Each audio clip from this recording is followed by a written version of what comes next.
On m'a marié de force, pensant m'offrir comme le symbole de son échec. Mais ils ignoraient qu'à l'ombre de cette union stérile se cachait la clé de notre liberté. Le jour de mon mariage, je n'ai pas pleuré de joie. Je n'ai pas senti de papillon dans le ventre en remontant l'allée. L'orgue jouait une marche funèbre déguisée en hymne à l'amour, et chaque pas dans cette robe trop lourde et trop blanche était un pas de plus vers ma propre humiliation publique. Le regard des invités n'était pas rempli de tendresse ou d'admiration, c'était un mélange de pitié et de curiosité morbide. J'étais le spectacle du jour. Élise, la mariée stérile, la femme que l'on donnait en pâture au fils rebelle pour le punir. Mon futur mari, Adrien Leclerc, m'attendait devant l'autel. Je ne l'avais rencontré que 2 fois lors de rendez-vous orchestrés par nos familles, aussi froids et protocolaires qu'une signature de contrat. Il était grand, avec des cheveux sombres en désordre et des yeux d'un bleu si profond qu'il semblait contenir une tempête. Mais aujourd'hui, cette tempête est éteinte. Il avait l'air vaincu. Son smoking, sûrement taillé sur mesure, semblait flotter sur ses épaules, comme s'il avait perdu du poids et l'envie de se tenir droit. Son regard fuyait le mien, balayant l'assemblée avec une indifférence lasse. Il était aussi prisonnier que moi. Notre histoire, ou plutôt la transaction qui nous a menés ici, est d'une simplicité cruelle. Ma famille, les Dubois, était au bord de la faillite. Le nom était autrefois respecté, mais les mauvaises décisions de mon père nous avaient acculés. De l'autre côté, les Leclerc, une dynastie, un empire. Patrice Leclerc, le patriarche, était un homme qui ne connaissait que le pouvoir et le contrôle. Son fils aîné, Julien, était son portrait craché, un requin aux dents blanches. Et puis, il y avait Adrien, le second fils, l'artiste, le rêveur, celui qui avait osé dire non à son père, qui avait refusé de rejoindre l'entreprise familiale pour poursuivre des études d'architecture qui, aux yeux de son père, ne menaient nulle part. Quant à moi, j'étais une anomalie dans notre monde où le devoir premier d'une femme de bonne famille est de produire un héritier. Un diagnostic, tombé à mes 17 ans comme un coup près, avait scellé mon destin. Insuffisance ovarienne prématurée. En d'autres termes, j'étais stérile. La nouvelle s'était répandue comme une traînée de poudre dans notre petit cercle social. J'étais devenue la fille à marier en dernier recours, la pièce défectueuse. Alors, quand les Leclerc ont approché mon père, l'offre était aussi claire que du cristal, bien que les mots les plus cruels n'aient jamais été prononcés. Ils sauvaient l'entreprise des Dubois, effaçaient nos dettes. En échange, je devais épouser Adrien. C'était la punition parfaite imaginée par Patrice Leclerc. Pour son fils qui refusait de perpétuer son nom dans les affaires, il lui offrait une femme qui ne pourrait pas perpétuer son sang. Une fin de lignée symbolique, une cage dorée, mais stérile. Mon père, la mort dans l'âme mais le portefeuille vide, a accepté. Je n'ai même pas eu mon mot à dire. J'étais le prix à payer pour la survie de ma famille. Le oui que j'ai prononcé dans l'église était à peine audible. Celui d'Adrien était un murmure rauque, chargé d'une amertume qui m'a glacé le sang. L'échange des alliances s'est fait avec des mains froides et tremblantes. Au moment où il a glissé l'anneau à mon doigt, nos regards se sont enfin croisés. Je m'attendais à y voir du mépris, de la colère, du ressentiment. J'étais, après tout, l'incarnation de sa défaite. Mais ce que j'y ai lu m'a déstabilisé. C'était de la résignation, oui, mais aussi autre chose. Une lueur fugace, presque un appel à l'aide, noyé dans un océan de tristesse. La réception a été un supplice. Le champagne coulait à flots, les conversations étaient faussement joyeuses. Je me sentais comme un animal en cage, observé de toutes parts. Patrice Leclerc, mon beau-père, est venu vers moi, un sourire carnassier aux lèvres. « Bienvenue dans la famille, Élise », a-t-il dit, sa voix suintant la satisfaction. « J'espère que vous saurez tenir votre place. » Le sous-entendu était clair, une place silencieuse, décorative. Un utile. Son fils aîné, Julien, m'a gratifié d'un regard condescendant, me toisant de la tête aux pieds comme si j'étais une marchandise défectueuse qu'ils avaient obtenue à bas prix. Adrien est resté en retrait pendant la majeure partie de la soirée. Il répondait aux félicitations par des hochements de tête monosyllabiques, son verre de whisky jamais très loin. Il ne m'a adressé la parole une seule fois. Nous étions 2 étrangers, liés par un contrat de haine et d'humiliation, forcés de jouer une comédie pour un public qui se délectait de notre malheur. La soirée s'est terminée dans un flou de sourires forcés et de poignées de main moites. Une voiture avec chauffeur nous attendait pour nous conduire à notre nouvelle maison, une demeure immense et moderne que son père avait offerte pour nous. Un autre barreau à notre prison. Le trajet s'est fait dans un silence de mort. Je regardais les lumières de la ville défiler, me demandant à quoi allait ressembler ma vie. J'étais la femme d'un homme qui me détestait probablement, la belle-fille d'une famille qui me méprisait, et mon seul but était d'être un rappel constant de l'échec de mon mari. La voiture s'est finalement arrêtée devant un portail monumental qui s'est ouvert sur une allée menant à une maison de verre et de béton, aussi froides et impersonnelles que notre mariage. Le chauffeur nous a ouvert les portes, a déposé nos bagages dans l'entrée, puis est reparti, nous laissant seuls dans l'immense hall silencieux. Le bruit de la porte qui se referma a résonné comme une sentence de prison. C'est là que nous nous sommes retrouvés, face à face. L'air était si lourd que je peinais à respirer. J'ai serré les poings, attendant l'explosion. Les insultes, le rejet, j'étais prête à tout encaisser. Il a défait le nœud de sa cravate d'un geste sec, a laissé tomber sa veste sur un fauteuil. Puis, il s'est tourné vers moi. Son regard bleu, pour la première fois, n'était ni fuyant, ni vide. Il était intense, brûlant. Il m'a scruté pendant de longues secondes, comme s'il me voyait vraiment pour la première fois, au-delà de l'étiquette qu'on m'avait collée. Je me préparais au pire quand sa voix, basse et grave, a brisé le silence. « Il pense nous avoir brisés », a-t-il commencé, chaque mot pesé, précis. Il a fait un pas vers moi, réduisant la distance qui nous séparait. Je n'ai pas reculé. Il pense avoir gagné. Mon père croit m'avoir mis en cage et vous avoir utilisé comme cadenas. Un autre pas. Il était si proche que je pouvais sentir la chaleur qui émanait de lui, le parfum subtil de whisky et de révolte. Ce qu'ils ne savent pas, a-t-il continué, son regard plongeant dans le mien, c'est que ce mariage n'était pas ma punition. Il a eu un sourire infime, un sourire qui n'atteignait pas ses lèvres, mais qui allumait une lueur dangereuse dans ses yeux. C'était ma seule porte de sortie. Et vous, Élise? Il a marqué une pause, et mon cœur s'est arrêté de battre. Vous êtes la clé. La clé? Le mot a flotté entre nous dans le silence glacial du hall, absurde et plein d'une promesse que je n'osais pas comprendre. J'ai reculé d'un pas, la méfiance reprenant le dessus sur la surprise. C'était un piège, une autre manipulation, plus subtile, plus cruelle encore que la farce de cette journée. « Je ne comprends pas », ai-je murmuré, ma voix tremblante. « C'est une plaisanterie? Vous voulez vous moquer de moi ?» Son regard s'est adouci, la lueur dangereuse laissant place à une sorte de lassitude infinie. « Me moquer de vous, Élise, nous sommes dans le même bateau, que vous le vouliez ou non. Mon père a orchestré ce mariage pour me briser, pour me prouver que ma vie, mes choix, mes passions ne valent rien face à sa volonté. Il voulait me voir misérable, enchaîné à une femme, pardonnez-moi, mais c'est ainsi qu'il le voit, une femme qui symbolise une impasse, une fin. Pas d'héritier, pas de futur pour la branche rebelle de la famille. Chaque mot était une confirmation de ce que je savais déjà, mais les entendre de sa bouche leur donnait un poids nouveau, une réalité tangible. Il ne me voyait pas comme le problème, il voyait le véritable architecte de notre malheur commun, son père. « En quoi suis-je la clé ?» ai-je demandé, encore sur la défensive. Il a fait le tour d'un canapé design et s'est appuyé contre le dossier, me faisant face. « Mon père s'attend à ce que je me débatte, que je crie, que je vous traite avec mépris, que je boive jusqu'à oublier mon nom. Il veut que je sois un échec visible, une épave qu'il pourra ensuite repêcher et remodeler à sa guise une fois mon esprit complètement anéanti. Il s'attend à ce que ce mariage soit un champ de bataille. » Il a marqué une pause et son regard s'est intensifié. Et si nous lui donnions exactement le contraire? Et si nous lui donnions l'apparence de ce qu'il veut, mais pour servir nos propres fins? Je le fixais, mon cerveau tournant à plein régime pour essayer de suivre sa logique. L'apparence? Oui. En public, devant lui, devant sa meute de vautours, nous serons exactement ce qu'il a créé, un couple vaincu. Je serai le fils brisé, et vous serez la femme résignée, silencieux, poli, distant l'un de l'autre, une parfaite illustration de son triomphe. Il se délectera de notre malheur apparent, et pendant qu'il sera occupé à savourer sa victoire, il relâchera sa surveillance. Il me laissera me morfondre dans mon coin avec mes projets d'architecture qu'il juge pathétiques. Et c'est là, dans l'ombre de sa propre arrogance, que je construirai ma sortie, mon agence, ma liberté, loin de lui, loin de son empire. Le plan était audacieux, fou même, mais une minuscule étincelle d'espoir a commencé à naître en moi. Pour la première fois de la journée, je n'étais plus seulement une victime. Il me proposait un rôle actif. Et moi, quelle est ma place dans tout ça? Ai-je demandé, ma voix plus ferme. Je joue la comédie pour que vous puissiez vous échapper. Et après, je reste la femme stérile dans une prison dorée?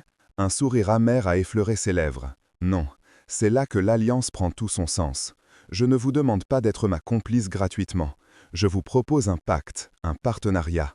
Cette maison, les comptes en banque, tout ce que mon père a mis à notre disposition pour nous contrôler, nous allons l'utiliser. Vous aurez une indépendance financière totale.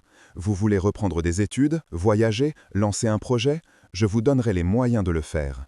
Vous serez libre de vivre votre vie comme vous l'entendez, à l'abri de ces murs. La seule chose que je vous demande, c'est de jouer votre rôle à mes côtés quand il le faudra, d'être mon allié face à eux. En échange de votre liberté, donnez-moi l'illusion de la leur.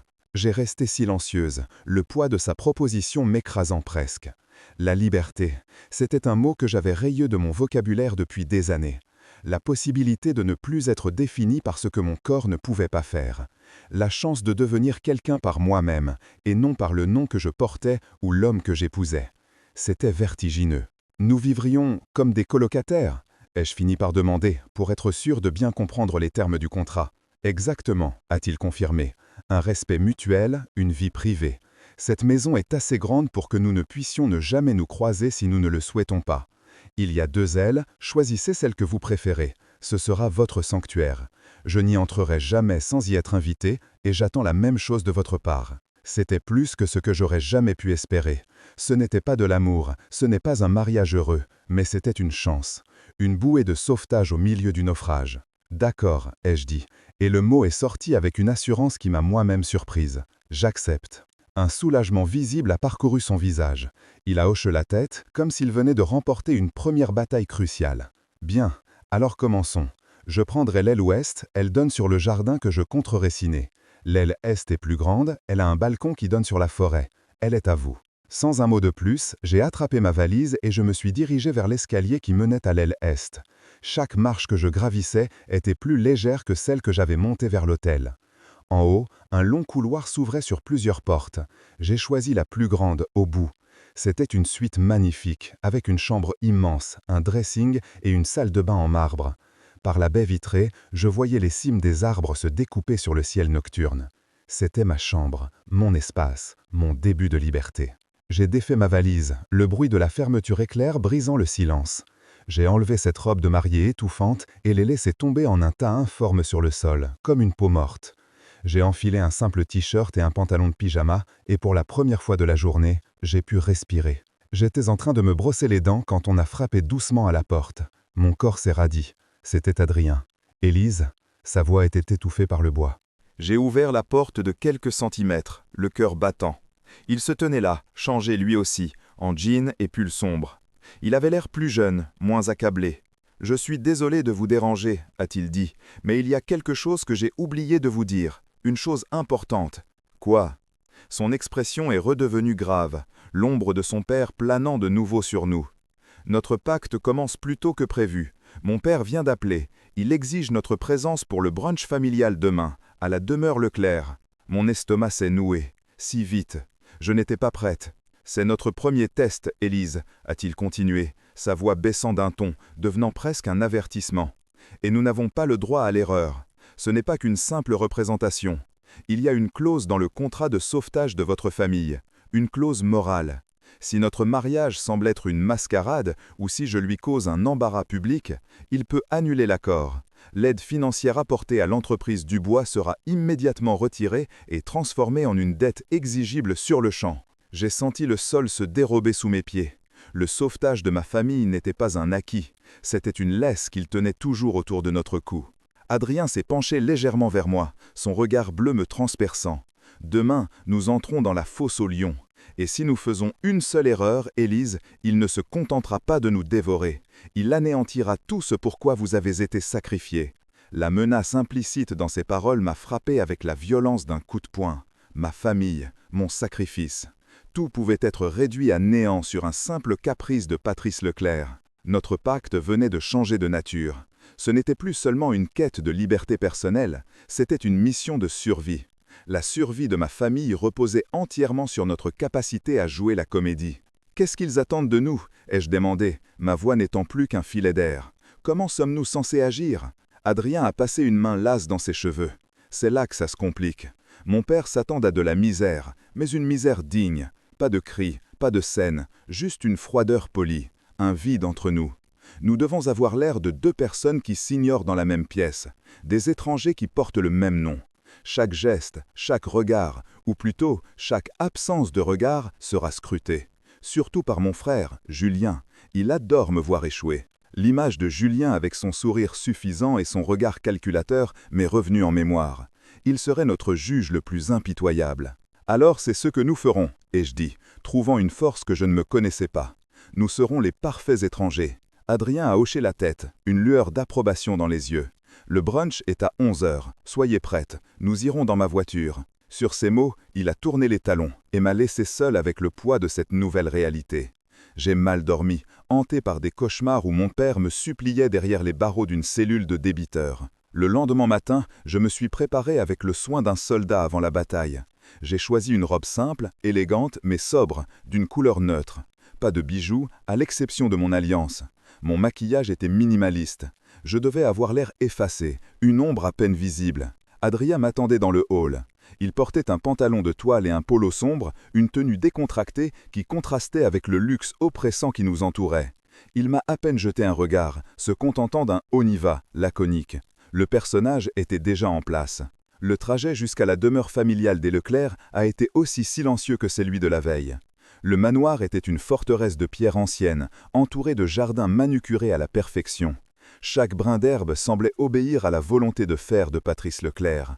En entrant, nous avons été accueillis par le Patrice lui-même, qui nous a toisés de son regard perçant. « Adrien, Élise », a-t-il dit, son ton dépourvu de toute chaleur. « Vous êtes valeur, c'est un début. » Julien et sa femme, Bérénice, une femme aussi parfaite et froide que les statues du jardin, étaient déjà installées sur la terrasse. Les salutations ont été glaciales. Julien m'a gratifié d'un sourire en corne qui disait « Alors, c'est donc ça la marchandise endommagée ». Bérénice m'a simplement ignoré. Le brunch a commencé. C'était un supplice. Adrien et moi nous sommes assis l'un à côté de l'autre, mais un gouffre nous séparait. Nous ne nous regardions pas, nous ne nous parlions pas. Quand je passais le sel à Adrien, mes doigts évitaient soigneusement les siens. Quand il me servait de l'eau, il posait la carafe à bonne distance de mon verre. C'était une chorégraphie du vide, exécutée à la perfection.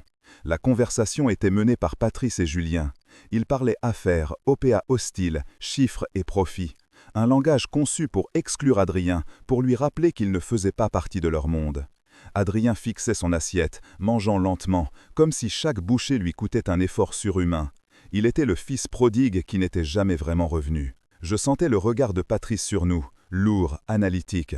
Il jaugeait notre distance, mesurait notre silence. Il semblait satisfait. Notre misère était à la hauteur de ses espérances. « Alors, Élise » a-t-il lancé soudainement, son attention se tournant vers moi et faisant taire toute autre conversation. « Comment trouvez-vous votre nouvelle maison? Assez spacieuse pour vos besoins ?» Le sous-entendu était écœurant. Assez de place pour vous perdre, pour ne pas encombrer la vie de mon fils. Assez de vide pour vous rappeler le vide en vous. J'ai avalé ma salive, sentant tous les regards converger vers moi. J'ai baissé les yeux, prête à me recroqueviller sur moi-même, à leur donner la réaction humiliée qu'ils attendaient. C'est alors que quelque chose d'inattendu s'est produit. Sous la table, à l'abri des regards, j'ai senti une chaleur contre ma main. C'était la main d'Adrien. Il ne m'a pas serré la main, il n'a pas entrelacé ses doigts avec les miens. Il a simplement posé sa main contre la mienne, un contact léger, presque imperceptible, paume contre paume. Ce n'était pas un geste de tendresse, c'était un geste de solidarité. Un rappel silencieux, je suis là, nous sommes ensemble dans cette fosse. Cette simple touche m'a insufflé une force nouvelle. J'ai relevé la tête, mon regard croisant celui de Bérénice. J'ai esquissé un petit sourire, calme et serein. « Vous avez raison, Bérénice », ai-je répondu, ma voix étonnamment stable. « J'ai la chance d'avoir du temps. Je pensais d'ailleurs m'inscrire à un master en histoire de l'art. C'est une passion que j'ai dû mettre de côté. » Le silence qui a suivi a été total. Personne ne s'attendait à ce que je réponde, encore moins avec un projet concret, un but. J'avais pris leur insulte et je l'avais transformé en une opportunité. J'ai senti une légère pression de la main d'Adrien contre la mienne avant qu'il ne la retire discrètement. Patrice Leclerc m'a regardé avec une nouvelle lueur dans les yeux. Ce n'était plus de la satisfaction, mais une pointe d'agacement, comme si un pion sur son échiquier venait de faire un mouvement imprévu. Le reste du brunch s'est déroulé dans une tension palpable. Notre silence à Adrien et moi n'était plus seulement perçu comme de la résignation, mais peut-être comme autre chose, une force tranquille, une résistance passive. En partant, nous n'avons pas échangé un mot dans la voiture. Mais l'atmosphère n'était plus la même. Le mur de glace entre nous s'était légèrement fissuré. Les semaines suivantes, nous avons perfectionné notre rôle. Nous avons trouvé un rythme. En public, nous étions deux spectres. À la maison, nous étions des alliés distants. Je me suis réellement inscrite à l'université, plongeant dans les livres avec une ferveur que je ne me connaissais pas. Adrien passait ses journées et une partie de ses nuits dans son bureau, transformé en atelier d'architecte, dessinant des plans, passant des appels. Il construisait sa sortie, brique par brique. Parfois, nous nous croisions dans la cuisine tard le soir, nous préparons un thé ou un café. Nos conversations étaient brèves, fonctionnelles. Le père a appelé, il veut nous voir dîner avec les actionnaires japonais mardi. D'accord, code vestimentaire? Formel. C'était tout. Mais dans ces échanges, il y avait un respect mutuel grandissant. Il ne me voyait plus comme un cadenas, il me voyait comme son partenaire, et je le voyais comme bien plus que le fils rebelle. Je voyais un homme déterminé, brillant, qui se battait pour son âme. Un soir, alors que je rentrais tard de la bibliothèque, je l'ai trouvé dans le salon, une bouteille de whisky à moitié vide sur la table basse, fixant les flammes dans la cheminée. L'un de nos accords tacites était de ne jamais poser de questions sur nos vies privées. Mais l'air de défaite qui l'entourait était si épais que je ne pouvais pas l'ignorer. « Un problème » ai-je demandé doucement depuis le seuil de la porte. Il a sursauté, ne m'ayant pas entendu arriver. Son regard était sombre. Le projet de ma vie. Un concours pour un centre culturel écologique. J'ai été présélectionné. La finale est demain. « C'est une nouvelle fantastique » me suis-je exclamé. « Mon père l'a appris » a-t-il dit d'une voix sourde. Il siège au conseil d'administration de la fondation qui finance le projet. Il vient de me faire savoir que si je gagne, il utilisera son influence pour faire annuler le financement. Il préfère voir le projet mort plutôt que de me voir réussir en dehors de son ombre. Le monstre a encore frappé. Il ne se contentait plus de contrôler nos vies, il détruisait activement nos rêves. Il ne vous laissera donc jamais tranquille, ai-je soufflé, le cœur serré pour lui. Jamais, a-t-il répondu, et le mot était rempli d'un désespoir si profond qu'il m'a transpercé. Il a pris une longue gorgée de son verre. Je devrais abandonner, ça ne sert à rien de se battre. Je me suis approché et me suis assise dans le fauteuil en face de lui. Non, vous ne devez pas abandonner, c'est ce qu'il veut. Et que suis-je censé faire, Élise, le laisser détruire mon travail? Une idée folle, dangereuse a germé dans mon esprit. Une idée née de mes cours d'histoire de l'art, de mes lectures sur le mécénat et les fondations. Une idée qui pourrait tout changer, ou tout faire exploser. Peut-être pas, ai-je dit lentement, mes pensées s'emballant. Patrice Leclerc est un homme d'affaires. Il ne respecte que le pouvoir et l'argent. Mais il est aussi un homme d'image. Sa réputation est tout pour lui. J'ai marqué une pause, le regardant droit dans les yeux.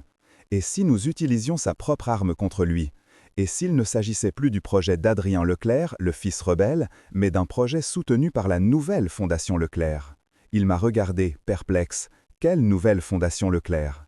J'ai pris une profonde inspiration, sentant l'adrénaline montant. La nôtre, la fondation que je vais créer, avec l'argent qu'il nous a donné. Je me suis levé, arpentant la pièce. Nous allons le prendre au piège de sa propre image publique. Il ne pourra pas saboter un projet qui porte son nom et qui sera présenté comme une initiative philanthropique de sa généreuse belle-fille. Ce serait un suicide médiatique pour lui. Adrien s'est levé d'un bond, son désespoir remplacé par une incrédulité stupéfaite. Il a attrapé mon bras, son regard bleu brûlant d'une intensité nouvelle. « Élise, vous feriez ça, pour moi ?» « Je le ferai pour nous, ai-je corrigé, c'est notre liberté qui est en jeu. » Il a continué à me fixer, et pour la première fois, je n'ai vu ni le prisonnier ni l'allié. J'ai vu un homme qui me regardait moi, Élise, d'une manière qui a fait battre mon cœur à tout rompre. Son pouce a caressé doucement la peau de mon bras, envoyant une décharge électrique dans tout mon corps. Le silence s'étairait, vibrant d'une tension inédite. « Élise » a-t-il murmuré, son visage se rapprochant du mien. Soudain, le bruit strident d'un téléphone a déchiré l'atmosphère. C'était le sien. Il a jeté un coup d'œil à l'écran et son visage s'est figé. Toute la chaleur a disparu de ses yeux, remplacée par une panique froide. Il a décroché, son halo à peine audible. Il a écouté un instant, son visage devenant livide. « Quoi? Non, c'est impossible !» Il a raccroché sans un mot de plus, laissant tomber le téléphone sur le canapé. Il m'a regardé, et son expression était celle d'un homme qui venait de voir un fantôme. Qu'est-ce qu'il y a, Adrien ai-je demandé, la peur me nouant la gorge. Sa voix, quand il parla, était un murmure étranglé, chargé d'une incrédulité horrifiée. C'était l'hôpital. Mon père, il a eu une attaque cérébrale massive. Il est entre la vie et la mort. Il a dégluti difficilement, son regard perdu dans le vide. Et le médecin a dit qu'ils avaient trouvé quelque chose dans ses analyses sanguines. Une anomalie génétique rare, une maladie héréditaire qui provoque l'infertilité masculine. Le monde s'est effondré en une phrase. L'infertilité masculine, héréditaire. Toute la construction de la tyrannie Leclerc, ce culte de la lignée, du nom, du sang, reposait sur un mensonge biologique. La punition qu'Adrien avait subie, l'humiliation que j'avais endurée, tout cela pour préserver un héritage qui n'existait pas. Le silence dans la voiture qui nous ramenait de l'hôpital était d'une densité assourdissante. Ce n'était plus le silence froid de deux étrangers, mais le silence stupéfait de deux survivants au milieu des décombres de leur univers. Nous sommes arrivés à la demeure Leclerc. Julien était déjà là, arpentant le salon comme un lion en cage. Bérénice était assise, droite comme un piquet, son visage un masque de glace. Le médecin de famille est arrivé peu après, le visage grave. Il nous a réunis dans le grand bureau de Patrice, qui semblait soudain vide et sinistre sans la présence écrasante de son propriétaire. Le médecin a confirmé le diagnostic.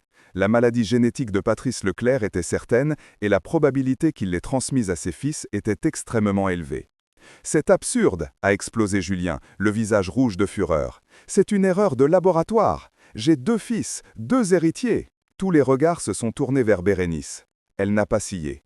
D'une voix calme, détachée, presque chirurgicale, elle a laissé tomber la bombe qui anéantirait définitivement le monde de son mari. « Ce ne sont pas tes fils, Julien. » Le silence qui a suivi était plus violent qu'un cri. Julien l'a dévisagé, l'incompréhension se muant lentement en une horreur abjecte.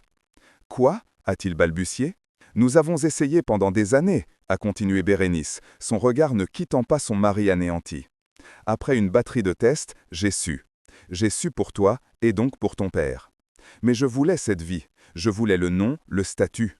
Alors j'ai pris mes dispositions. Ils sont les héritiers Leclerc aux yeux du monde. C'est tout ce qui compte. » Elle avait sacrifié la vérité sur l'autel de l'ambition. Julien s'est effondré sur une chaise, le souffle coupé, son identité entière bâtie sur sa capacité à perpétuer le nom venant de voler en éclats. Il n'était pas le digne héritier. Il était aussi défectueux que le frère qu'il avait toujours méprisé. Je me suis tourné vers Adrien. Il était livide, mais dans ses yeux je n'ai pas vu de triomphe. J'ai vu une immense tristesse. La pitié pour ce frère qui l'avait tant tourmenté, pour ce père qui l'avait brisé avec une arme qui lui appartenait. Cette nuit-là, nous ne sommes pas retournés chacun dans notre aile. Nous nous sommes retrouvés dans le grand salon, devant la cheminée, comme la veille. Mais tout avait changé. Le pacte, la comédie, les rôles, tout cela semblait appartenir à une autre vie. Toute ma vie, a commencé Adrien d'une voix rauque, il m'a fait sentir que j'étais une déception parce que je ne voulais pas être comme lui. La vérité, c'est que je ne pouvais pas être comme lui. Littéralement. Il m'a puni avec toi, Élise, pour une tare que nous partagions. Un rire sans joie s'est échappé de ses lèvres. L'ironie était cosmique, cruelle et, d'une certaine manière, libératrice. Le grand Patrice Leclerc était aussi impuissant que la belle-fille qu'il avait choisie pour incarner l'échec. Je me suis assise à côté de lui sur le canapé, plus proche que nous n'avions jamais été. Ce n'est pas une tare, Adrien, ni pour vous, ni pour moi. Il a tourné son visage vers moi et la distance entre nous s'est évaporée. Son regard bleu n'était plus un océan de tristesse, mais un lac profond où je pouvais voir mon propre reflet. « Non », a-t-il murmuré, « ce n'en est pas une. » Les jours qui ont suivi ont été chaotiques. Patrice Leclerc a survécu, mais l'attaque l'avait laissé lourdement handicapé, incapable de parler ou de diriger son empire. Julien, brisé et humilié, a disparu, emporté par Bérénice vers une destination inconnue, laissant derrière lui le champ de ruines de sa vie. L'empire Leclerc était sans tête, les actionnaires paniquaient. C'était la porte de sortie d'Adrien. Il pouvait tout laisser tomber, prendre son argent et partir construire sa vie ailleurs, comme il l'avait toujours prévu. Personne ne l'aurait blâmé. Un soir, je l'ai trouvé dans son atelier, entouré des plans de son centre culturel. « Alors, vous partez » ai-je demandé doucement. Il a relevé la tête de ses dessins, un petit sourire aux lèvres. « Je pensais que nous avions cessé de nous vous voyer, Élise. » Mon cœur a raté un battement. « Alors, tu pars ?» Il a posé son crayon et s'est approché de moi. Mon plan était de m'échapper, de fuir mon père, son nom, son monde. Mais il n'y a plus rien à fuir. Il n'y a qu'un champ de ruines à reconstruire ou à laisser pourrir. Il a pris ma main, et cette fois, ce n'était pas un geste de soutien caché, mais un contact franc, chaud et délibéré. Mon projet de centre culturel a gagné le concours, a-t-il dit. Ta fondation l'a rendu intouchable. On peut le construire. Mais Leclerc Construction est au bord du gouffre. Je pourrais utiliser l'entreprise pour construire le centre. Je pourrais la transformer, en faire quelque chose de bien, de durable, de créatif. Quelque chose qui me ressemble. Je le regardais, comprenant où il voulait en venir. Il ne voulait plus fuir, il voulait transformer. Mais je ne peux pas le faire seul, a continué contemplant mon regard. La fondation, ton intelligence, ta force, j'ai besoin de mon associé. Je suis là, Adrien, ai-je répondu sans hésiter. Je suis ton associé. Non, a-t-il dit, faisant un pas de plus, jusqu'à ce que nos corps se frôlent à presque. Il a levé sa main libre et a délicatement écarté une mèche de cheveux de mon visage. Son contact était électrique. Tous les murs que nous avions érigés entre nous, toutes les règles de notre pacte se sont effondrées en instants. Le jour de notre mariage, a-t-il murmuré, sa voix vibrante d'une émotion nouvelle, j'ai dit que tu étais la clé de ma sortie, je me trompais. Tu n'as jamais été la clé de ma sortie, Élise, tu es la clé de tout le reste. Tu es la seule personne qui m'ait jamais vue, pas comme un Leclerc, pas comme un rebelle, mais comme moi. Tu m'as donné la force de me battre quand je voulais abandonner. Tu as transformé ma prison en un champ de bataille, puis en un foyer. Des larmes ont perlé au coin de mes yeux. C'étaient les larmes que j'aurais dû verser le jour de mon mariage, des larmes de joie, de soulagement, d'un bonheur si intense qu'il en était presque douloureux. Ils t'ont envoyé ici pour être le symbole d'une fin, a continué en raison son pouce caressant ma joue. Mais pour moi, tu as été le tout début, mon unique évidence. Et puis, il s'est penché et il m'a embrassé. Ce n'était pas le baiser forcé et glacial de l'Église, mais un baiser rempli de toutes les paroles que nous avions envie, de toute la solitude partagée, de tout l'espoir qui naissait des cendres. C'était un baiser qui scellait non pas un contrat, mais une promesse. La promesse d'une vie que nous allions construire ensemble. 1 an plus tard, je me tenais à ses côtés sur le chantier du centre culturel.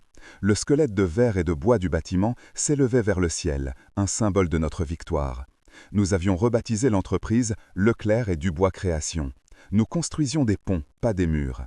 L'étiquette de stérile qui m'avait défini pendant si longtemps avait perdu tout son sens.